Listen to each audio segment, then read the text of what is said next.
The man told his boss that he would kill him. Nelson had been working hard for his boss at the company for 10 years, and everyone thought he would be promoted to manager. However, during a meeting, the boss surprisingly chose to fire him instead. Nelson returned to his office and burst into tears, growing increasingly angry and determined to confront his boss for an explanation. When Dennison arrived at the office, he discovered that the boss was actually dead, causing him to scream in terror. As Dennison ran out of the boss's office, his colleagues saw him covered in blood holding a knife. They all assumed that he had killed the boss. In reality, the real killer was still in the office and hadn't left. Taking advantage of the chaos outside, the killer quickly fled. Dennison bought a bus ticket and started running that very night. He was unaware that the police already knew he wasn't the one who killed the boss. Unexpectedly, the real killer was heading in the same direction as Dennison. As a result, their vehicles crossed paths on the road. The killer noticed Dennison staring at him and assumed that Dennison had recognized him and was following him. Terrified, the killer started driving faster and faster. In truth, Dennison couldn't see anything outside. He was simply admiring his own handsome face. The killer heard the latest news reported by the police on the radio.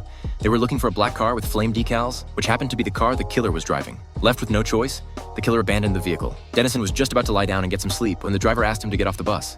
It turned out that the ticket seller had tricked him, and the ticket he bought only took him this far. The driver told Dennison that he needed to cross the mountain ahead, walk another 20 miles, swim across a river, and then walk 70 kilometers to reach Mexico. And so, Dennison walked through the dense forest until dawn. When he was thirsty, he ate some wild fruits. When he was hungry, he ate some unknown mushrooms. Suddenly, he spotted a car not far away. It was none other than the car the killer had abandoned. Dennison drove the car to a motel, intending to rest for a while. This movie is called The Wrong Guy. Due to copyright issues, we can only share the story up to this point. If you're interested, you can watch the original film.